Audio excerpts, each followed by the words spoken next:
Last Pine Productions presents the New Way podcast. The New Way contains adult content, including bickering, snickering, and double dickering. Look it up. It's a thing. Oh, wait.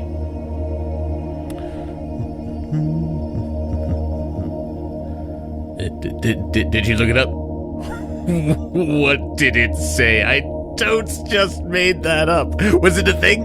Oh, I bet it was a thing. Dick into dick? Oh, I'm betting it's dick into dick. Oh, anywho, listener discretion is advised. You're familiar with the phrase, man's reach exceeds his grasp. Is a lie. Man's grasp exceeds his nerve. Then the Operation Witchcraft. Well, Percy and his pals bypassed our Smiley, gone straight to the minister. Sometimes I want to punch you in your perfect teeth, but I don't want to see you gone. We need you, Cap. Now what do you think? You think I'm qualified? Everybody wants to be naked and famous. Everybody wants to be just like me. I'm naked. Will you help teach me about this?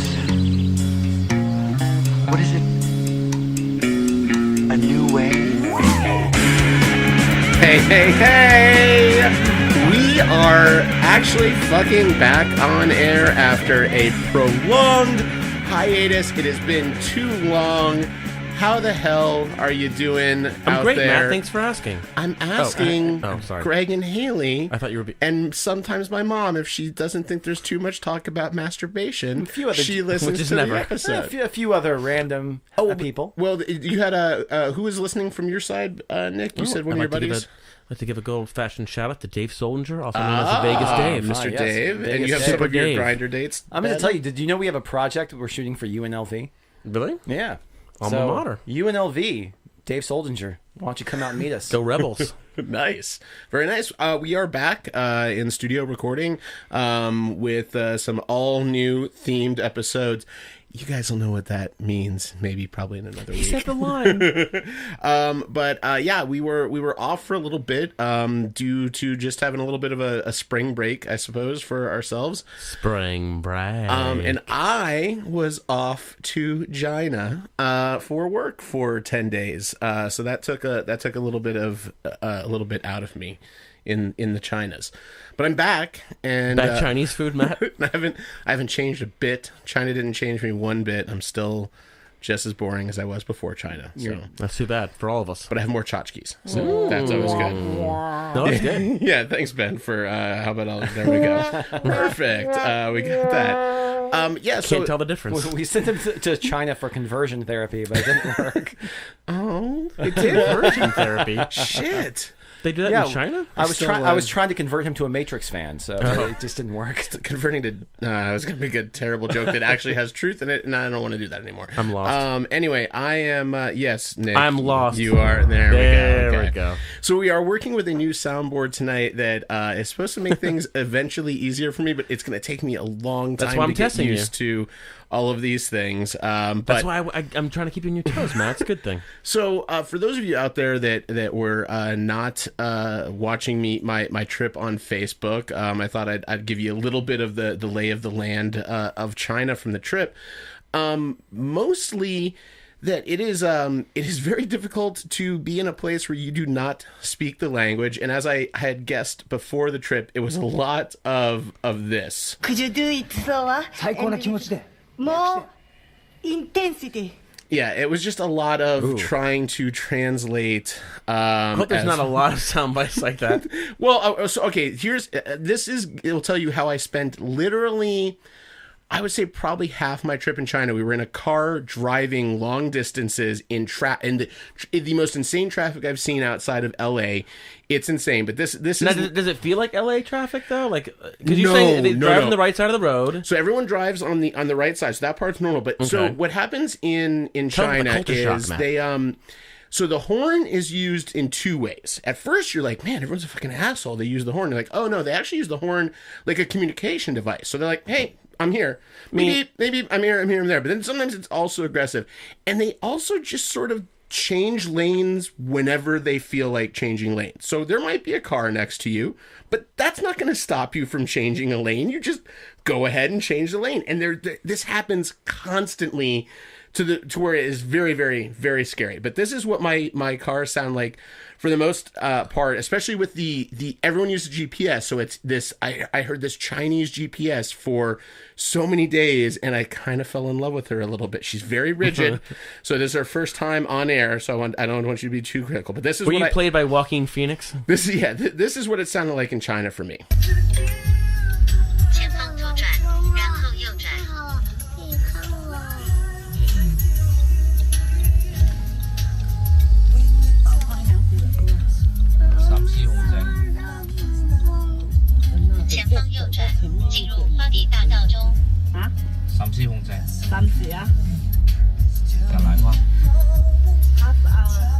And she just said half hour. So this would typically would happen. There would be a long discussion, Very and then soothing. someone would give us like coordinates of when we would arrive. You're right. That voice did sound like she'd be fun on a date, Matt. She was a little bit of a rigid gal, but and the only other thing, The GPS? yes. Okay. Want to make sure we're talking about the same thing. Yes, that's correct. So then the other thing I heard in China that I really made me laugh, and it's terrible because I tried speaking the Chinese language as through our liaison Amy was trying to teach us, and it's just sounds you can't. Can you say something right now? If you had to? God, Shay. Tesua is bathroom, but I'm probably saying it wrong. And Shay is not exactly right because everyone says thank you different. Right. So some say Shay, some say Sia, some say Su. They're like three different kinds, and every time they go, it's like this. Sia. And I go Sia, and they go no. I go, I feel like I'm saying exactly what you said, and they're like, nope. And I realized, okay, this is it gives you a lot of perspective when you judge how they speak here. But there was this lounge singer at the Ritz-Carlton in Guangzhou. We went to the cigar bar at the Churchill, which had my first Churchill old-fashioned, which is made with Lafroig. And it was, it still tastes like an old-fashioned, a little too sweet for me, but it was with Lafroig, so a lot better. But this was the lounge singer, and she was loud as all get out, and she did not stop the entire time we were there, and it's kind Sounds of amazing. Familiar. So see if you it's true. See if you can guess. You know already now what the song is, but see if Ben, maybe if you can guess what this song is.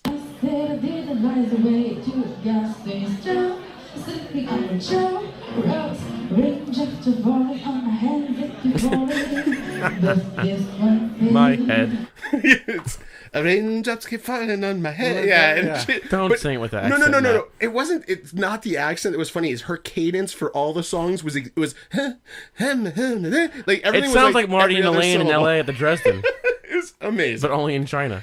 And so Nick, you can determine whether or not I play this. It's a 2-minute clip. Do we play the trolley for everybody else that hasn't heard the trolley? Yeah, because you've heard it before. I'm not the host of the New Way podcast. I don't really. I didn't go to China. I've listened to this like 100 times. Everyone else seems to think it's funny. And it's more magical every time you hear it. Do you want to hear it? I think it's funnier with the visual aid. So with the visual, we'll post it. You can watch. Here's the what video. we'll do. We'll play the video now, react live, and now you at home will give you 10 seconds to bring up the video, watch it at the same time, and it will sync perfectly. Yeah. Anyway, no. Yeah. Anyway, I'll put the video out there for everyone else so we can get into our podcast I think it's funny audio also. Maybe you can get some drops for the future. Well, let's play it, and we'll let the fans decide if they thought this was a waste of time or not. True democracy. Wait, hold on. I should actually say. So this is me on a tram going to the top of the Great Wall of China, and I'll pretty much fill in the thing everything else you need to know. I am on a rickety trolley. By the way, it didn't look that rickety. Tram to the top of the Great Wall. This is what I'm riding in. You can come see right there. Sounds rickety. Say hi, Mr. Man. Hello. Yes.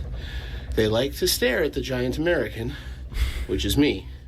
Also got in my steps for about 142 days, climbing up to the entrance to the bottom of the Great Wall. Let's see if there's anyone else in there, and it's a ghost car. Whew, I am pooped, but we are going to the top, and shit, things are about to get super, things are about to get poop myself super a little steep. Okay, this is going a lot faster. A little bit number one, a little bit number two. I expected it. Oh, Nelly. That is, holy shit balls. That is crazy. I'm afraid to, shift my weight. Oh my God, I can see behind me, and Oh, let's Get that steeper. drop. It is like straight down. We're going up. I think that should go right after the. That is the wall. That is the Great Wall of China. Now we know how Matt sounds when he climaxes. It's great. To the bottom. That's what I sound like every time I see Tom Hanks. This is terrifying. Yeah. Down to every last detail. Gorgeous. Anyway, It's gorgeous. A few more minutes of that, but yeah, that was me going to the top of the Great Wall. I also put together a little video of my journey. That's not It's too a painful to 7-minute watch. video. Start it now. It is, yeah. But yeah, I'll post that up on the website, and you can look at it. Also, Very before well we done, get that into video, Matt. Thank you very much. It was a day of work. I did It was enjoy good. Definitely I'll worth show you tonight. your I watched time. it. Oh, you watched it. Yeah. Yeah. It was okay. It was good. I'd like to work on it a little more, but You should watch it, Uncle Tim. So the other thing, by the way, that I read about just today, did you read what Martin Scorsese's doing with Netflix? Yeah, I read about how The revival? Yeah, He's doing an SCTV revival, directing with Netflix with Eugene Levy, Dave Thomas. Rick. No, Rick was not listed on Not there, unfortunately. interested. Yeah, I'm still If Rick interested. Moranis to come back for that, imagine the hype train for that. It'd be pretty amazing. But Catherine O'Hara and Eugene Levy No, and I mean, Anthony Martin. honestly, it's one of those things where you would expect. I mean, right now, because Rick Moranis' kids, I completely understand why he left the industry when he did. But his kids are grown now. Like his kids are like older, and I know that he left appearances because his wife died. Yeah, He went to spend time with his family. Yeah. But I still have a feeling at some point we're gonna see a popular culture Rick Moranis reappearance, even if it's just in the briefest of ways. I hope so. I hope so. I mean, he's so Or maybe he'll fucking appear on good. someone's list tonight. Ooh, I was wondering about that, actually, because I've thought about that. I did not go that way, but I was real close. Real close. I'm saving Rick Moranis for the episode where, like, pick your Dreamcast situations. Life situations don't matter. Whoever you want. Rick Moranis makes the cut. He's going to be in there on something. Well, I hope you're right, Ben. I hope you're right. Well, that was the other idea I was thinking about for a topic today, because I had a ton of fun with this recasting one. It was very challenging, but it was a lot of fun. And I think This is a Ben and Matt episode. I hope I did you justice. I think you're 100% on board with this one. I know I'm 100% on board, but you guys are better. Well, hold on. Before we get to it, real quick, I do say that I think we should have for an upcoming one. It's very close to this and another one we've done, but I think we should pitch a sequel. I think we should instead of it being like an offshoot like we did piss a sequel. I don't think that conversion therapy did not work. You're right. I was too soon. I'm sorry. Oh, Lord. Anyway, somewhere Mike Pence's penis is burning. That's what happens whenever anyone talks about conversion therapy. The penis gets a little tingly. No, Michelle Bachman's penis tingles. My penis was burning. Was anyone talking about conversion therapy? The mother wasn't even touching it. So yeah, I think we should pitch. I think we should pitch a sequel to a property that has not had a sequel, and pitch exactly when we think it takes place, who's casting it, etc. Yeah, I like that. To do a sequel project. But tonight's podcast is a double recasting from each of us, and these were the rules. You are to take a property made from 1995 to present day and cast it with a cast from a period before that. Let's say from 85 and below, I think is what we made kind of the rules. But basically, you want to have at least a 10 or 15 year gap, hopefully, between your two things. So you say, if this movie was made then, what would it be like? And then we'll also do the same in reverse. We take a movie made prior to 1995 and cast it with a modern cast from the last 10 years. Right. So. And the major thing being, like, if we decided to recast a movie made in 2005 with a 1983 crew, that it should be consistent with the people from 1983. Like, you can't take 1979 Jack Lemmon and 1983 Kurt Russell and put them in the same movie together. Like, it needs to be all of those same actors at that same period of time. Basically, the idea is that the script was not made at the other time. It was made then, and who was cast in it when it was produced at that point. Now, what's interesting, so I was talking to Josh Burgess about this. Shout out to Josh if he's listening. When I was up in New York before going on my trip, we were kind of talking about when you recast. Are you recasting based on the movie that was shot, or are you recasting on the script? Which is kind of an interesting idea to say. Let's say the script was produced now and it didn't exist before. It could turn out very differently And it doesn't have, so your casting doesn't have to be an actor that can embody what this person did. You might want to go a completely different direction. Well, and I briefly mentioned this to Nick, is one of the things when I first thought about it, I was like, well, it makes total sense to go, at least the first place in my mind I went was, what is a bad movie that I can make good with casting? But then I started thinking about it, and I was just like, you know what? I don't really want to do that. I don't really want to... Like, first off, I'm not going to like the movie. I'm not going to like the script. I could probably find a way that I could finagle that. So the idea is if we're keeping the bones of the movie intact, which is the script, and we're not changing a word there, what could we do to really effectively change a film, like the ambiance of the film or the mise en scène or whatever it is? Because the other thing that you said, it was a director. Like, we're also going to choose a director, not just the actors, not just the cast, but also director from that time period that we're Oh, did I say that? Yes. And you guys picked composers too, right? We're composers and cinematographers. You told me that. That was the first thing I wrote down. We wanted a I can do it. I can at least do the first. You have to pick at the studio. I know I can do one of them. I don't know that I can do the other one, but I'll try. I will do my best. And a 16-song soundtrack from that decade. Actually, I ended up, after thinking about it for a while, I ended up going in a completely opposite direction and taking movies I loved, and turning them into movies I think I would still love, but would be completely different. And so it was kind of a weird. It was like something I was like, I would not hate to see this remade this way. Okay, basically, I split mine up into the only two pivotal time frames of the film history: pre-Showgirls and post-Showgirls, and just match them up. You didn't recast Showgirls? Maybe, man. As long as Elizabeth Berkley shows up in both sections, then we're in good shape. I think that's a fair chance. She plays the Gina Gershon role in one of them, and she plays like... No. Well, what was interesting when I was talking to Josh about this also was kind of like... fuck, I just totally blanked on my point. I don't remember what was. You were sitting in a metal horror bar with Josh Burgess. We were discussing at dinner when we went over Retrace your steps. I'll get back there. But I think this could be a lot of fun for us, sort of discuss. Oh, that's what it was. So. And he's back. Yeah. So it's first of all, it's figuring out. So let's say you take a movie that you didn't like, whatever, but it's got to be popular enough that this makes sense, also just for our audience. That like that's Alien from LA. They sort of know the movie, or at least you can explain the plot very quickly so you understand the characters. But I don't know what anyone chose. So we're gonna kind of throw this out here.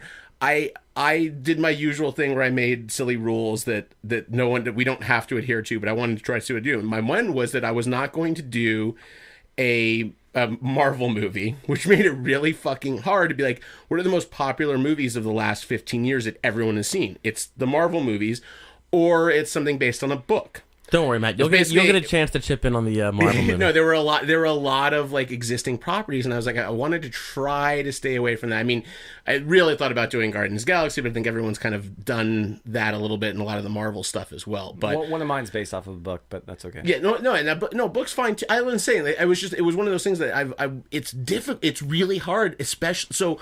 I could pick 30 movies from 1980 to 1995. That everyone has seen that I can recast that are not superhero movies, they're not based on a book, they're not whatever. But I was having a really hard time thinking of anything like that was not a Chris Nolan movie.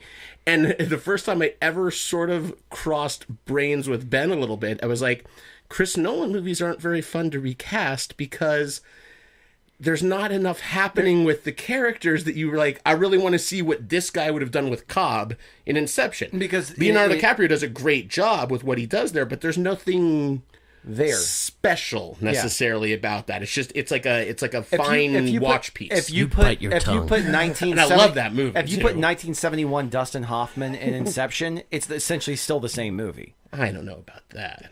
He's gonna go. He's gonna get seduced by Tom Hardy. It'd be in the Tootsie dress, maybe. What the fuck are you guys talking about? No, I think you're right. No, but that was really hard to try to figure out what the fuck movies are there from the last thing. Well, so I thought maybe Dustin Hoffman's in Tootsie, right? Yes, Dustin Hoffman. Yes. All right. He is Tootsie. You got my joke. He's that's the poster. He's Mr. Tootsie. But what I thought we could do is maybe pick one of the two time periods, and we could all go around that version, and then we could do the same thing for the other thing. So let's start with the present cast with an old cast.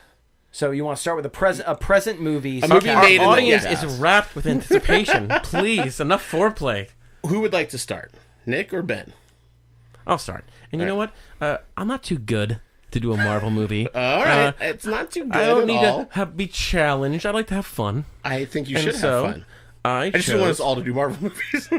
Well, what I would love to do. Well, great. Then you can help me out on this. What led you to pick this movie that you're about to pick? Because it'd be fun. Okay. I wanted to cast Infinity War Ooh. with a cast of 70s actors. I like that you're casting a movie that's not even out yet. That's a bold statement. Bold move. Well, a couple I wanted to throw in there. All right, yeah, I like this. As big in the other one. 70s Infinity War. So is there a specific year in the 70s or just 70s? 70s. 70s, okay. 70. All right. 70. Please, I'm counting and expecting you guys to call me out when I'm off by a year or so, but I think I'm close. Ben's gonna be better on this one. I'm close to a general 70s time frame, Okay. I think. All right. But like I said, I'm sure you'll let me know when it's wrong. Avengers Infinity War, 1974. Captain America is Paul Newman. Yeah, that makes sense. All blue eyes. Now, this is all over the internet. The Avengers recast. They even have 50s, 60s, 70s, 80s. It's on the internet.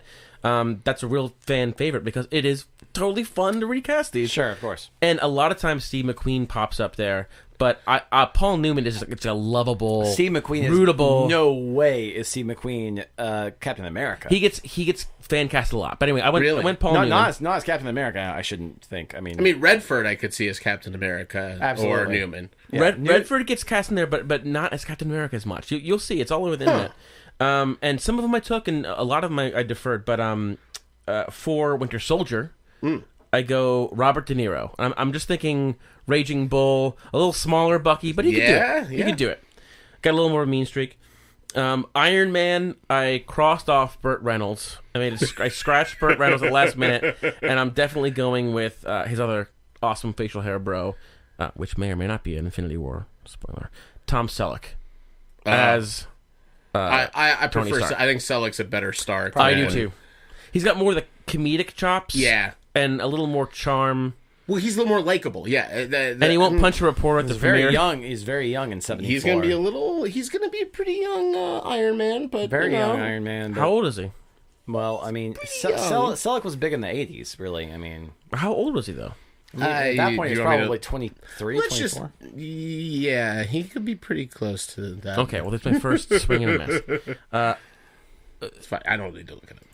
Well, you guys did all the homework. That yours are completely accurate, and I'm not going to call you on it. So have fun. War Machine, Carl James Weathers. Brown? Carl Weathers. No, I went Carl Weathers. That's a safe. It's a safe casting there. For Hawkeye, I go Dustin Hoffman.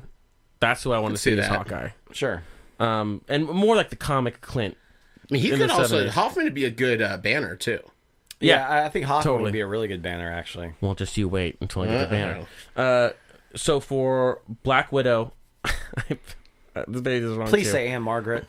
It was a cross. That was my cross out. Yeah, she's more 60s. Actually, Ben, as I checked that one that I did check the time frame. So she's I an believe older Anne Black Margaret's Widow. had a pretty long career. But even in Hollywood in 1976, they don't cast people that 74. old for you said Black 74. Anyway, I go 74. He said 74. I go. Did you see Anne Margaret Grumpy Old Men in 96? I would have taken both her and Sophia Loren, and I would have lasted 10 seconds. Years later. Yeah. Anne Margaret was she's a redhead, natural redhead. She fits perfectly. I had her originally in there, and she's I my Kim it. McAfee. I scratched it because I don't want to have the privilege of just remembering her in the Wonder Woman outfit. I also want to see Linda Carter as Black Widow. So I'm going Black Widow. Linda Carter's going to have to strap those things down. It's going to do those going to be amazing. Listen, little baby Blue staring up, but she slowly strangles the life out of you. Calm down, everybody. She's a spy. She's a Russian spy. She strangled your neck. Sure. Moving on. Spider-Man. Spider-Man. Now, also, Ben, I want you to keep in mind here, this is going to be a young actor at this time, but that's should be the whole point. That's the whole point. Ron Howard. Little Opie Cunningham. Opie. That'd be pretty funny, actually. Opie Thwip. No, I go a very young Mikey J. Fox as Peter Parker. Oh, wow. Very young. Ooh. Oh, that's How old is he? I think he was born like 72, wasn't he? Nine? I think he might be 2 years old. No, wasn't he born? No, he's born in the 16? 60s. Wasn't he 60? Was he? Wasn't he like 62? He would be like 9. 62. Was he born in 62? Wasn't he 24 when they made Back to the Future? Michael J. Fox was born in... How about we say just a 16-year-old? 61. Okay. Okay. So about 13, 14 years old. 13 years old in your movie. stand by my original Okay, 13-year-old casting. Mikey J. Fox. He's very Canadian. Just want you to know he's very Canadian Spider-Man. It's very hard to shake that accent at 13. I thought maybe you were want you to know that. You're going to go counterculture and be like, Sidney Poitier, they call me Mr. Spider-Man. I'd also watch Carl Weathers as Spider-Man, just saying. Been slinging webs across desk, pushing pencils. Okay, so for Black Panther, I did not go Sidney Poitier. I go Richard Roundtree is T'Challa. Oh, yeah. Oh, yeah. An awkward casting, You but... really had a really great chance to bring Scatman back into the fold. No, I mean, you had a chance to bring in Lando. You could have gone. You could have gone with Billy D as Billy D. I thought about Billy D also. Billy but... D did good Killmonger. Yeah, maybe put... Yeah. Or you bring Carl Weathers and move him around. Yeah. They're all interchangeable. It's fine. Right, exactly. The three famous black actors in 1976.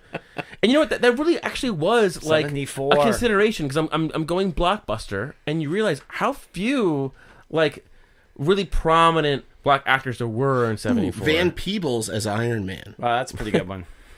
There you go. Van Peebles as Iron Man. That Iron Man I would get be it. badass. No, I get it. Tom Selleck was too old, too young. No, I young. like Tom Selleck as that. He's Okay. a little young, but I like him. I tried my I like him best. better than Bert. Okay, so you'll like this one. So for Ant-Man, I had a three-way tie. Oh boy, They're 7 really years old. for Ant-Man? Well, listen, you'll see maybe you like all three of them here. My first instinct was John Ritter. Okay. But then I thought Alan Alda might be an awesome one. Alan Alda's really funny, actually. Now, I cannot see Alan Alda. It's just fun. It's funny. That's why. I'm Ant-Man. I was hoping I'd find the Wasp, but I don't think she's around here. but listen, it's the 70s, man. He can pull it off. It's the 70s. That's why I like it. I think it's so off kilter. I think Everyone is starting to discover Blow. It's going to be great. Alan Alda as the Michael Douglas. That's That's the third way tie. Because he plays Hank Pym, Yeah. and he also, that's why he is Hank Pym. He would make a good Ant-Man. So, I mean, 70s Douglas not as Hank. I think Ritter is the legit choice, but yes, of course, everyone would like to see Alan Alda in any superhero movie as anyone, whether it's Superman, Spider-Man. I don't care. I want to watch him. Well, he'd be a funny Spider-Man. Well, no. I just swung in All here. All right.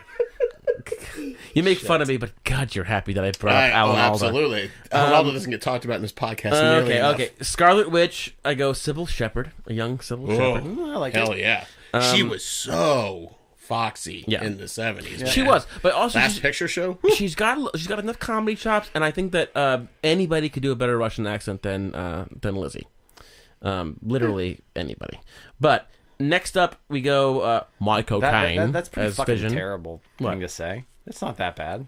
Oh, I think she's had a terrible I don't Russian mind her accent. accent. No, her Every accent's fine. time she's on screen, it jolts me because it's too, and it's a goofy superhero movie, and every time she Elizabeth talks, Olsen's oh man, she's great. She's such. I like Elizabeth Olsen. I actually thought that you'll love this. I thought she was great in Godzilla, and she kind of that movie was what it was, but she kind of she did not mail that even in. that, but Or phone it in. I don't want to say mail it in. She didn't phone it in. You mail it in. We're old. It's even worse. Okay. It's even worse than phoning it in. It takes 3 to 5 business days. I vaguely remember now. No, she's great in that. No, I like her. Man, I like her. I like her too, but anyway, for Vision, Michael Caine.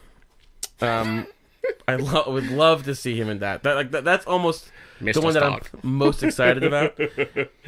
So for Bruce Banner, I did end up going Richard Dreyfuss. I was in Jaws. Oh my god, he'd be the most grating Bruce Banner of all time. Well, I think that's okay. Honestly, you wouldn't like me when I was angry. All right, are you gonna do? I see. No. I see why this was a prompt. Him and Alan Alda in a scene together would be just so much shtick. I don't know that I could possibly deal with. See, notice I said Bruce Banner because in the 70s they don't CGI Hulk, they cast Hulk. Right. So of course I'm not gonna go with Lou. Richard Roundtree. He can't. Also playing the Hulk. Andre the Giant. Oh, that would be good. I went Schwarzenegger just because I think that would be funny. He'd be a very muscly Hulk. Yeah, but Schwarzenegger. He was the biggest dude at the time, and it would be fun to in watch Richard Dreyfuss turn into Schwarzenegger. He was in high school. All right. Nah, he's real close around that time. He started to come over at the end of the 70s, but he was in bodybuilding. He'd fit there. He's Mr. Preteen Universe at that point, but he's still Mr. Preteen Universe. Okay. Thor. It's a big cast, Nick. Yeah, I was about to say, I was just like, Jesus Christ. My cast are like 6 people. We're going to spend 15 minutes on Nick's first fucking cast. All right. Cast as Wasp and Thor, Wasp's young mother. Kurt Russell. Loki's a tie between Mark Hamill and Gene Wilder. Thanos is played by Ricardo Montalban. Wait. Please go back for a second. Oh, you want to hear my selections? Oh, imagine that. All right, just continue. Kurt Russell, young Kurt Russell, Thor.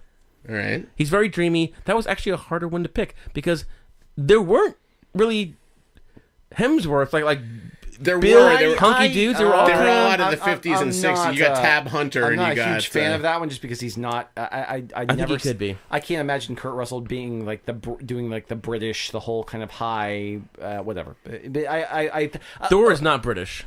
No, he's not British. He's Asgardian. But they all have he's Norwegian. But they all have those British or Australian even we would accept it. Yeah. I don't know. That was, like I said, that was actually a surprisingly tough one, and I welcome your suggestions, but I couldn't think of anybody but Kurt. Loki is a tie between Mark Hamill and Gene Wilder, and I literally equally like to see either of those. No? Maybe Gene Wilder? Gene Wilder. They're both pretty young. Gene Wilder would be good in that age. I didn't know. I guess I should have known you guys would have been this big stickers on it. No, I mean, there's a Hamill is like 17 in 74. This is why I said you guys would be better at this, and then you said no, you'll be fine. And then you're gonna jump on every part answer. of the challenge. So Thanos is a tie between Ricardo Montalban and Marlon Brando. Brando, I like. I like the Brando. Brando's a pretty good slam dunk then. And I didn't get around to casting Stan Lee. It's Stan Lee. Maybe Alan Alda goes in that spot. We give him a mustache and some big work there. I think they're pretty much exactly the same there. Yeah, and then I don't know. I don't know if you'll take exception to this, but it might be cheating. I go Donner to direct the Avengers movie. I don't think it's cheating, but it's. I mean, you want to go with whoever. I mean, 74 is before Donner was. It's Donner. sort of but it's sort of a tricky year anyway because there weren't blockbusters quite like that. You want to go with somebody old, like somebody that did like the Robin Hood movies or whatever. It'd be an old school director for most. I imagine back at the point, or a serial type guy. Maybe you get somebody young like a Lucas that at that point is doing American Graffiti, pretty close to it. He did Graffiti in 73. Yeah. But I mean, you could always have like one of the, you could have like, I mean, they had, I mean, you think about your post-Towering Inferno there, so there have been event movies, these huge like event movies at that point. So you could always have these directors who are used to juggling these giant casts. Yeah. Or I'll just get Steven Spielberg fresh off a Duel. There you go. You could always have Robert Wise direct that movie. That would be interesting. Yeah, he would be fresh. Would work. He would be fresh off the Andromeda strain. And post West Side? Post West Side. Post West Side. Yeah, post West Side. I could see Wise. Post West Side, post Haunting, post Andromeda strain, pre whatever else came after that. Yeah. I'd like to take this opportunity to apologize for not only doing a Marvel movie, but picking a long, big cast Marvel movie. You're fine. All right, I'll go fast on mine Benny. because nobody is. Ben is known for going fast. No. This is true. But just because a lot of people probably, I mean, I would assume most of the people who listen to this podcast have probably seen the movie, but 2011, my favorite movie that came out that year was Tomas Alfredson's, I say masterpiece, Tinker Tailor Soldier Spy. It's a good movie. Which I think is a fantastic film. Why don't you give a little bit of the the plot or characters for those out there that might not have seen it. Okay, so basically, it's a Cold War movie that involves British intelligence kind of playing cat and mouse games with Russian intelligence. With they know British intelligence knows that there's a double agent. There's a mole within the ranks, and only the main person who runs British intelligence, or MI6 basically at that point, knows that there's somebody and tells one person, who is Robert Smiley, who's the main character played by Gary Oldman in the movie. And this is the book by John le Carré. Did they make an earlier version of that, by the way, like BBC or something like that? I don't believe so, but they've done other. They've done other Robert Smiley shit. Yeah. Robert Smiley appears in like 6 or 7 of John le Carré's books, so Smiley's like a main character. So, anyways, what I decided to do was I love that movie. I think it's a masterpiece. Great flick. I think it's what wonderful. year is it? So 2011 was when that movie came out. I own that movie as one of Ben's recommendations. We've talked about this, but I still haven't seen it. It's a wonderful movie. It's very methodical. It's very slow paced. It's a slow burner. Great performances across the board, and I'll explain those in a second. But that's what I kind of liked about it. Is I was like, I love this movie, and it really would be a completely different movie if it was made in the 70s, but could be just as effective because it's mostly about wordplay. It's mostly about dialogue. It's mostly you're going to keep it all British actors, all correct? British actors for the most part. Interesting. So I decided to go with 1977. All right. So moving this back, you guys both went way older. I went way more recent. No, that's fine. So with, I'm going to be live fact checking the ages. So with this, I first decided with Smiley, who was played by Gary Oldman in the most recent version. I did Richard Harris. Okay. I think Richard Harris he was a supremely talented actor. Is he the guy who wrote MacArthur Park? What? No. Isn't it? No. Richard Harris, Yeah. Dumbledore, first Dumbledore, Camelot. Played King Arthur. Richard Harris, father of and he left Jared Harris. Jared Harris. He left the cake out in the rain. He I'm pretty did sure. not leave the cake out in the rain. So Richard Harris is one of those actors that can kind of morph into many different roles. He won was nominated for Academy Award for it always escapes me the name of the movie where he was trying to become part of the Native American tribe in America. I know what I don't know the name of it. It's an incredible movie to watch, but he's also a very quiet actor sometimes and kind of self-contained, and that's what Gary Oldman does really well in that movie. Control, who is played by John Hurt in the most recent movie, who is the person who gets fired at the very beginning of the story, but is the one who says there's a mole here. I had Orson Welles playing Control. Okay. In 1977. He's about the right age for that. Yeah, he's older, very old, and very kind of whatever. He doesn't fit the physical type. So that's what it feels Tinker, like to hear that come out of your mouth. So for Tinker was played by Toby Jones in the most recent one, who is basically kind of the one who is always kind of playing chess, basically, with all of the pieces that are happening there at British Intelligence. I had Peter O'Toole. Okay. Very easy, whatever. Taylor, who is played by Colin Firth. In that, I had Michael Caine. So another Michael Caine appearance. Right by the way, Michael, that's not the last time Michael Caine's going to appear tonight. Just so you know. Just want to let you know. So, wow. Who would have thought Michael Caine would have been MVP tonight? I didn't say I was casting him. I'm replacing him. What you're saying, Michael Caine will show up multiple times on this list today. Let me finish. For Soldier, who's played by Ciaran Hinds. In the most recent one, I had a young Malcolm McDowell, Soldier. Oh, yeah, that fits. Which I think is a really good one, because he's very menacing or whatever. And Peter, who is played by Benedict Cumberbatch in the 2011 version, who's this young kind of ingenue who's understudying Smiley. Ingenue. I have a young Ian McKellen playing that. Perfect age range. Oh. Come on. And in 1977... the film would be directed, and it would be his... wait, I can guess. Scatman Jones. Right? No. Second to last film of his career. Who would be best to with that script, which lends itself to a lot of suspense, but the modern movie plays it so elegantly, like the whole thing. You're always on the edge of your seat. But you're on the edge of the seat because of the performances. But the script itself is very tense. I mean, there are these moments where people are in literally rooms next to one another, where there are double agents, and they know the double agents in the next room, and that sort of stuff. So I'm thinking, What would a 1977 Alfred Hitchcock done with that movie? Oh, you hate Hitchcock, I thought. No, I don't hate Oh, Hitchcock. I thought you didn't like Hitchcock. I thought Hitchcock was kind North of by like... Northwest is one of my favorite movies of all time. I didn't know that. I thought you were not a fan. Oh, yeah. I mean, you got a Brit. You got a whole Brit cast, Brit directed. And it would have Brit been his all second around. to last movie. It would have been Hitchcock's second to last movie of his career. He hated actors so much, though. I don't know that I would see him doing an ensemble cast like that. But once again, it goes down to the script. Because I think Hitchcock it feels like a Hitchcock He'd like the double crossing and all this shit. Yeah, multiple double crosses and multiple twists and just everything kind of coming from different angles. It'd be interesting, yeah. It would. I'm not saying he could work with that cast, but him with that script would be really cool to think about. So, anyways, that was mine. I like and it might actually be his last film. In an alternate timeline where he agrees to direct yeah, that would have taken movie. out of him. He has to work with all these British actors. Yeah, and the stress, the press junkets, it would have You killed didn't him. name one fucking blonde woman? I mean, he's going to do that entire movie without one blonde woman to bang? Well, there is during it? the girl that they... Well, no, I'm not going to say anything because Nick hasn't seen the movie. Ooh, It's the girl with the mole. What if Stanley Kubrick directed my Avengers? Dark ass movie, man.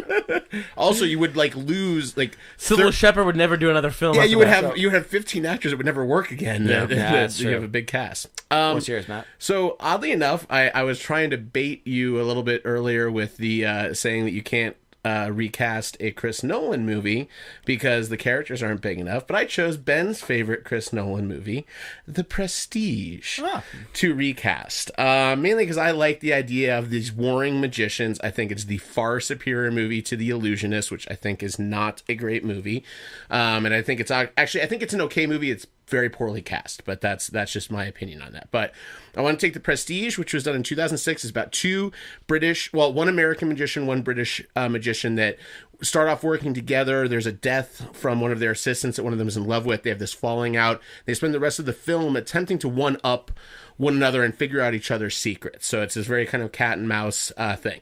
So for the Robert Angier character played by Hugh Jackman, so I cast this in 1990. So like I said, I was a lot more recent with it. 1990. So only 16 years before the film came out. 16 years before but now that movie doesn't exist. This is the only movie. This is the only version. So in the Hugh Jackman role, I have Kenneth Branagh because I like the idea of a Brit playing perfect. an American Yeah. that also gets to play a little bit of a Brit during one of the twists in the movie. The Alfred Borden character played by Christian Bale, I cast Gary Oldman because I thought Oldman versus Branagh would be a really fucking good thing. Plus, I like that Borden's a little creepy, and Oldman would lean into that so hard. For Cutter, who's played by Michael Caine, I cast Bob Hoskins. So I like the idea of the mentor that's kind of a little bit... You don't know how to trust them entirely on there. I had a real hard time with that one. That one, because the first two you just knocked out of the fucking park. But I'm not Hoskins, quite sure about so that and I had a lot of other ones I went through, and I couldn't. It was very hard to get the age range right because I'm like at that point, Tell me about acting in that age. No, and it was a hard time because I'm like Connery's even too young a little bit at that for as far as like Kane. The role is supposed to be a much older kind of gentleman in it, but it was a little tricky. Wasn't young at that point. He was like. Connery's a lot younger than you think. Like, Connery was only like 7 years older than Harrison Ford in Last Crusade. Like, that's the big joke. He always played way older than he was. I'm not too young to slap your mother. Michael Caine was 73 when he shot the Prestige. So that was way, way, way old. For Rebecca Hall's character, I picked Kristen Scott Thomas, who's kind of young but had that serious vibe. For Scarlett Johansson's role, I picked a very young Helena Bonham Carter because I like that she had a little bit of an edge to her, like Scarlett's character does in that movie, because she's kind of playing both sides of the two magicians. But then you have two of the most interesting roles in that are Nikola Tesla, who's played by David Bowie in the original movie, and Andy Serkis, who plays his assistants. So for Tesla, I picked Alexander Godunov, who would unfortunately pass away 2 years after 1990. But Alexander Godunov is from Die Hard. He's the blonde-haired terrorist that's in that. He's in Money Pit. He's in and another big movie at that point. Money Pit, Die Hard, and one other one that he's in. But he was a big actor at the time. A very kind of unsettling Austrian European kind of guy. And then as his assistant, I had a young James Gandolfini. on there. Oh, that's good. But yeah, I had a really hard time. James finding Gandolfini as the circus role is really good.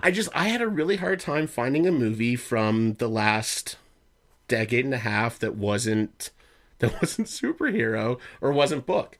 And it's kind of painful that is the fact, but it's true.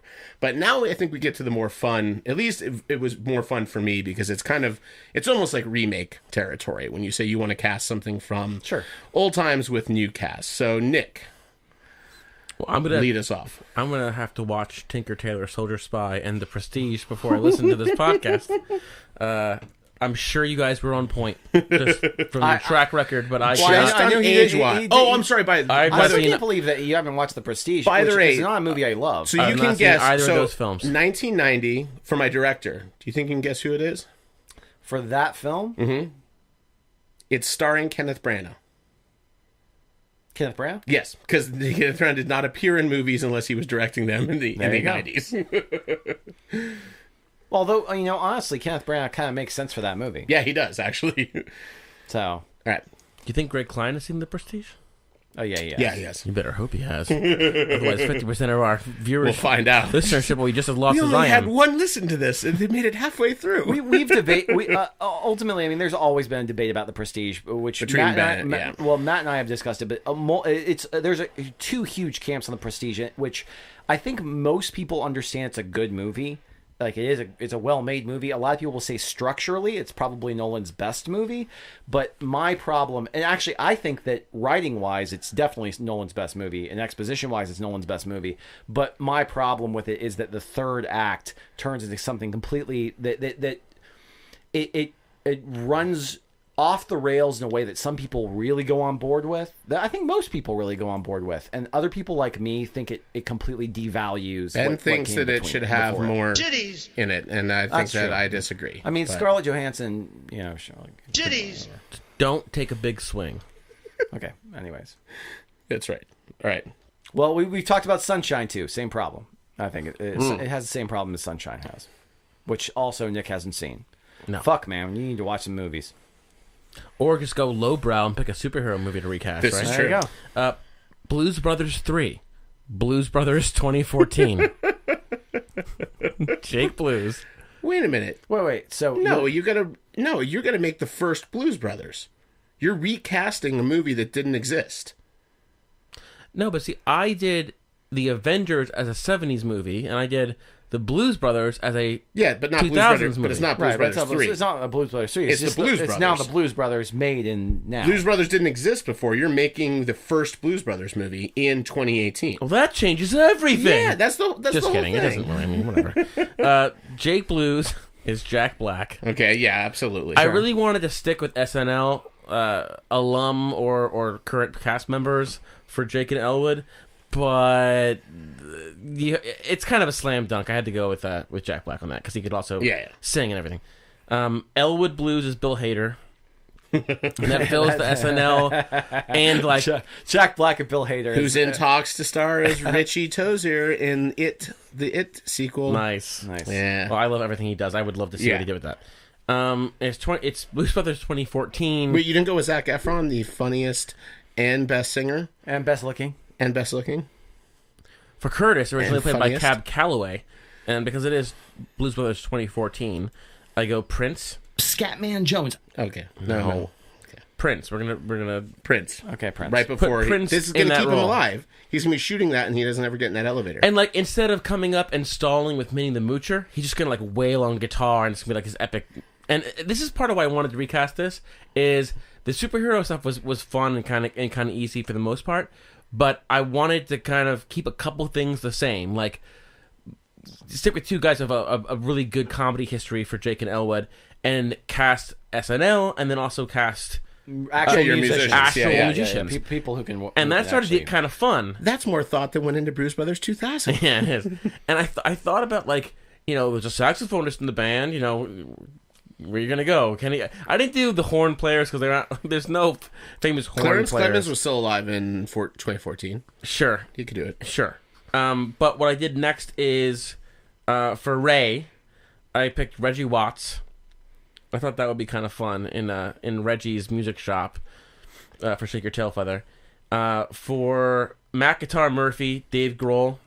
That's awesome. A little bit of whitewashing, but for Mrs. Murphy, who are we going to replace Aretha Franklin with? Rihanna? I mean, who are we... What? Jennifer Hudson. I go Beyonce, but Jennifer Hudson. Hudson would be great. It's really kind of between the two. Jennifer Hudson and Dave Grohl? I mean, you're replacing Aretha. I don't know where you go with that. Beyonce is like a little bit more elder statesman. Jennifer Hudson's the one who's going to be able to do that. Jennifer Hudson can hold a candle to Well, but the Aretha. other thing, remember, though, that they're not singing the songs Beyonce from the 70s. would be fine. She was in Goldmember. They're not singing the songs from the 70s. They're doing their modern hits. So those hit, like everything from the Blues Brothers was that songs of those time maybe period. I'm helming this this ship, Okay. all right, buddy? And if I want her to sing Respect, she's going to sing Respect. And if I want 2 whole fried chickens and a Coke, that's where I'm going to white toast. Plain white toast. For Steve Cropper was another guitarist. We're getting Tom Petty in there also. So we got Prince and Tom Petty in 2014. He was getting everybody in this movie before they died. Listen. This is my fantasy recast. So yes, Prince and Tom Petty are in the Blues Brothers. Okay, I don't know what you want from me. Carrie Fisher's still in the movie because she died a few years later as well. God's sake. Who else died in 2017? Throw them in the Blues Brothers. It'll save their lives. So for Donald Duck Dunn, the Nazi played by Roland the Headless Thompson Gunner. God damn it! I usually love a Warren Zevon reference, but I'm trying to get through this Blues Brothers joking. cast. All right. Next we have Donald Duck Dunn, who is the bassist. What's the answer?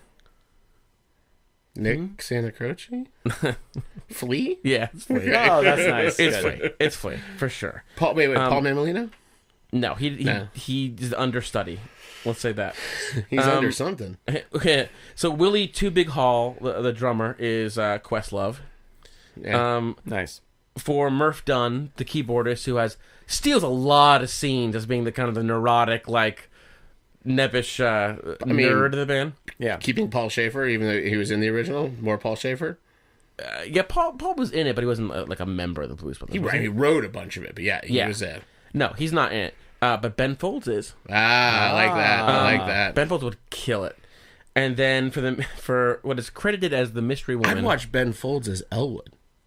I would totally watch it. Ben Folds. Ever since you saw that episode of he's so funny in that. You're the Worst. You're the Worst. I think I've seen that one clip. Didn't he play himself? Yeah, Yes. but like a totally weird drunk version of himself that never drunk before. I still keep him in his current role. And then for the Mystery Woman, which is actually Carrie Fisher's character's name in the credits, I go back to SNL. The SNL well. Kristen Wiig, or what's her name? Current.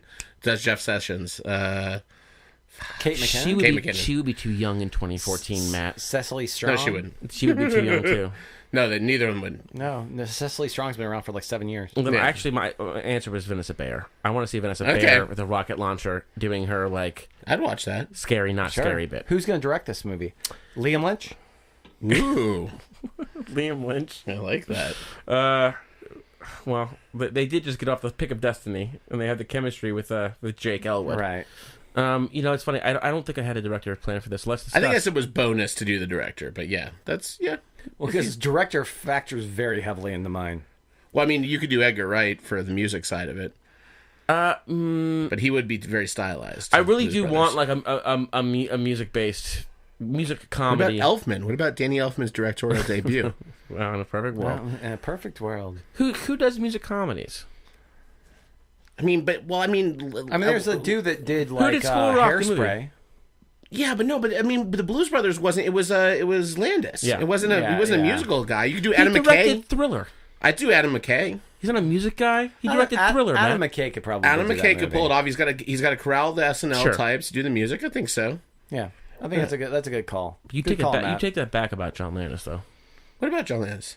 Not a music guy. He wasn't a music He director. directed Thriller and Blues Brothers. After Blues Brothers. Well, so what I did was I did today. Like if a movie came out today, of one of my favorite movies, actually favorite comedies of the '80s, the 1981 film Stripes. Ooh, which I think is right. I get that reference. Finally, something our audience can get behind. Yes. Now, so maybe you guys are not going to be on board with this casting, and I 100% understand why you would not be on board with this casting, and I want you to bear with me as I speak. As I go through it until I get to the director, and you understand that I'm not changing a word. A word of the script. I'm not changing a word of the script. Oh, good for you. But but the delivery and the way that the film is made and shot and all of that is going to be affected greatly. So it's Michael Bay. All right. And The Rock. All right. So for John, who is Bill Murray in the original, I have Seth Rogen. I am not on board with this casting. No. You fucking go to hell. You fucking go to hell and you die right now. So obviously, completely different types of characters, completely different types of people. Not completely different. So with Russell, originally played by, the late great, of course, Harold Ramis, Jay Baruchel. Okay. Have a reunion of This Is the End. It's funny, I almost recast This Is the End back in the 80s. Was the first thing I started for Undeclared. Yeah. For Sergeant Oakes, who is Warren Oates in the original. James Franco. No, Willem Dafoe. Oh, yeah. That is, I think, inarguably pretty awesome. Like having Willem Dafoe. You have to have somebody scary, somebody angry. This season, angry. Inarguably, he says. So wow, I cracked my knuckles here. Stillman. So Stillman, I forgot the name of the actor who plays Stillman, who oversees the entire base camp. It's John Larroquette, right? Get real. The guy who's just like, he's like a warmonger. Yeah. So here's the fun twist of this. I have, and today, like an older character, an older Bill Murray playing that role. Okay. Being this who oversees everything, who, is kind of passive. His aide, who plays a pretty prominent role in that. That's who Larroquette plays, is the aide. I think is the aide. Right. Yeah, well, I'm talking about... Always. He was the bad guy in like Richie Rich and all. He's been in everything. He sure was. I forgot the name of the actor, but anyway, so John Larroquette. No. I have Bill Murray playing Stillman. I have Max Minghella playing his aide. Kind of this nebbishy kind of whatever. Ox, originally played by John Candy. I have Zach Galifianakis. Easy. Very different though. Cruiser, played by Chris Pratt. Psycho, played by Dave Franco. Who played Cruiser in the original? A no-name guy. Oh, okay. I'm just saying these are parts. Just basically the guys ones. in So a squad. bunch of guys in. So just And those the of you that girls- haven't seen Stripes, there's a bunch of people Yes, going. It's who are not- all going. They're all going to basic camp. But they're basic doing training it just together. because they're out of work and they don't know what else to They're do. doing in it- And their it's life. they're in not an the 30s. ensemble comedy without Dave Franco. We all know that. Right. But And the Poor Dave two Franco. girls, Stella and Louise, who were originally played by what's her face, the crazy girl who was in Blade Runner and Sean Young. Yeah, Sean Young and whatever. I had Margot Robbie and Gal Gadot playing the two of them. So the girls. Way to set your sights low. No. The girls that are obviously way out of the league of Seth Rogen and Jay Baruchel. Way beyond out of the league. So now just imagine this. What about Enchantress? You got Wonder Woman and So Harley this Quinn. Get a sounds little like- Cara Delevingne in there. So this sounds like this crazy kind of crash. Cara Delevingne in Ben Wilson's Stripes. Listen, so you have this streaks. So based off of the cast I just gave you, you would Yeah. assume this would be like a Judd Apatow movie, right? So here's what I say: take this cast. It's a Wes Anderson film. Okay. Like, just imagine the way that he would affect that script and that delivery with those characters, and it would be a completely different movie. I'd almost rather but Wes Anderson's so specific in his casting too that rather that you did it with like fucking Jason Schwartzman as. No, that's the thing. I have. Think outside the box, listen, Matt. I have Willem Dafoe. I have Bill Murray. Like, I have a lot. You have a couple of them in guys there. in there, and then I mean, there was nary a Wilson brother in there. I don't think it's a Wes Anderson movie without a Wilson. Listen, if you're gonna have a Wilson brother in there somewhere, wait, do your own Wilson impression again. Do it one more time. I don't want to do it again. I just want to end this. Please just do it and I'll stop. The Wilson brothers are too old to play any of the people who are in Basic, and I don't like them in any of their other roles. I could see Luke Wilson as the asshole. So potentially there you have. And the other Wilson that no one cares about, he could find a role because no one cares. Who will Mr. Little Jeans play? Anyways, I just imagine like there are lines in that movie where it's just like, when Harold Ramis comes up and he's just like, "Oh, everything okay?" He's just like, "I just lost my job. I just lost my girlfriend. I just lost my house. How are things with you?" Whatever. And it's just like, and he throws the ball at them. I did it again. I knocked something over. He throws the ball. We should put a plaque like the Ben Wilson Memorial Funko stand. On this date in 2018. Just imagine though. Ben knocked over Funkos for the 37th time. Just imagine that with like the Wes Anderson cadence. Okay.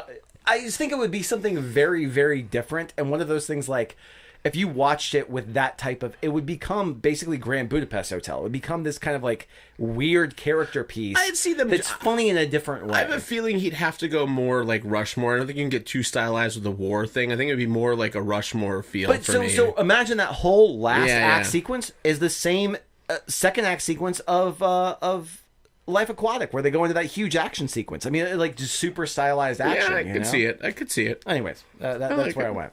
I like it. So I was surprised. So you like Wes Anderson doing Stripes, but you don't like Tom Selleck as Iron Man.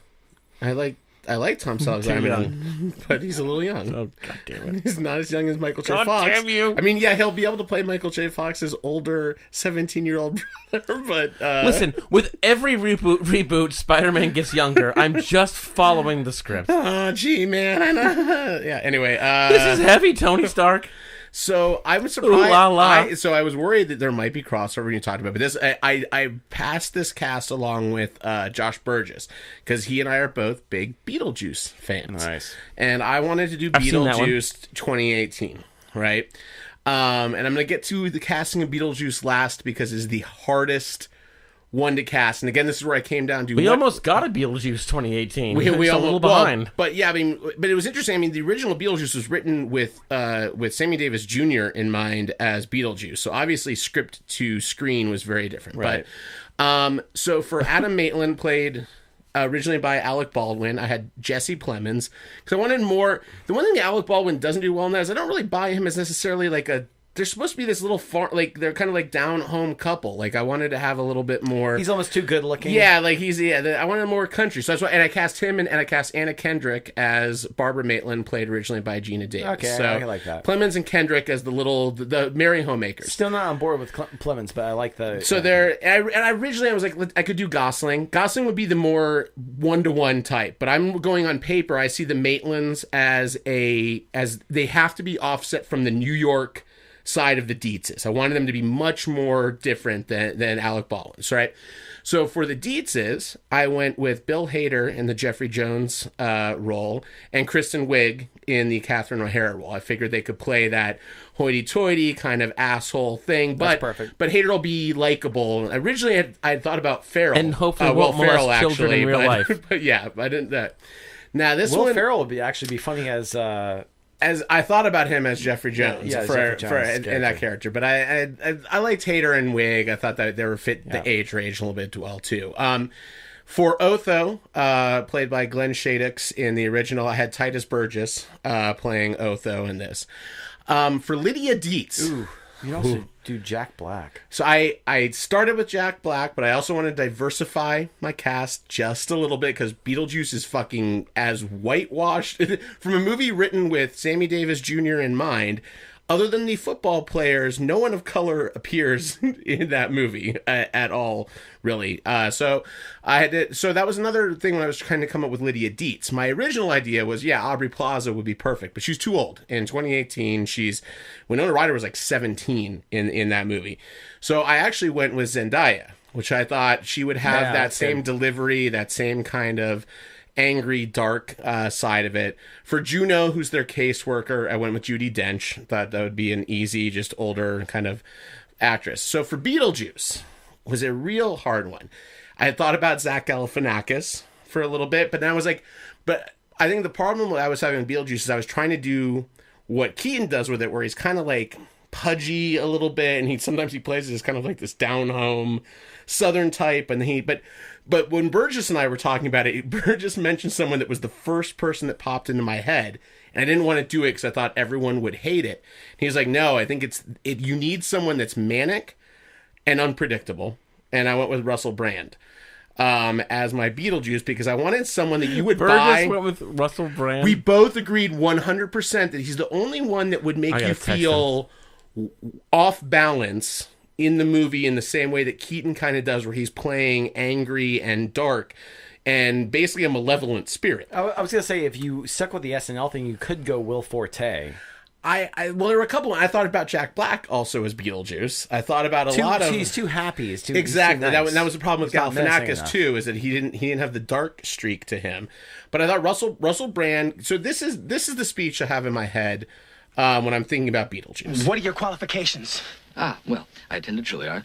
I'm a graduate of the Harvard Business School. I travel quite extensively. I lived through the Black Plague, and I had a pretty good time during that. I've seen The Exorcist about 167 times, and it keeps getting funnier every single time I see it. Not to mention the fact that you're talking to a dead guy. Now, what do you think?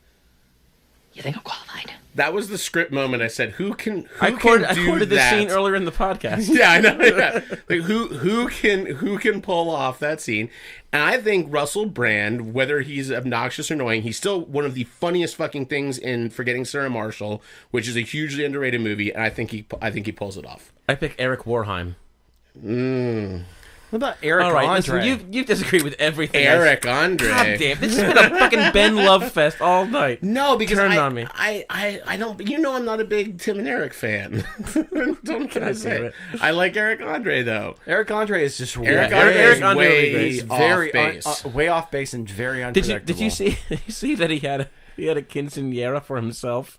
Yes. And the Yes. series of Instagram videos they're exquisite. I still can't believe I spent my wife's 10-year high school anniversary, like a high school reunion party, hanging out with Eric Andre. That was at the living room in Boynton Beach, Florida. That's See, kids, so fucking weird. if you listen to The New Way, you'll hear all of these brushes with celebrity that we've had over the years. Like that time... Ben dropped another name. Like that time that Adam Levine walked past me while I was smoking a cigarette outside in Los Angeles. And he said, "Hey." And I went, "Sup?" And then Ben had to tell me who it was. That will always stick with you, won't it? I just mainly sticks with me because Ben was like, "That was Adam Levine." I was like, "Nope." I don't know. I do like the guy Eric from Andre. Workaholics. So I wish. So we are time she's up, and I think we've done this, but I thought this was pretty fun. I think we should do. Sure, it's fun. I'll try to do better next time, Matt. Oh Lord. Nick's going to climb up on his cross and crucify himself. In the meantime, please check us out on the website at lastpintprod.com. Hey, Punches, can you give me a hand over here? It's hard to get up on the whole cross. Oh, we didn't talk about Jesus Christ Superstar, which I haven't seen it yet. It was pretty good stuff. Really? I like John Legend as Jesus Christ. Nice. I think they had a good look. You got Alice Cooper as Herod, fucking killing it, and literally getting a standing ovation as he works the crowd. It's fucking good shit. I liked it. But nice. Well, that's awesome. Please tune in next time for another episode of The New Way, and also listen maybe not this week, but soon we might have a new theme song for you kids out there. Yes. And I'll give you one hint for it. I'm going to try that again. I'm going to give you one hint for it. I like turtles. That's all you get. All right, kids. Thanks for listening, and we'll talk to you next time. Cheers. Cheers. Cheers.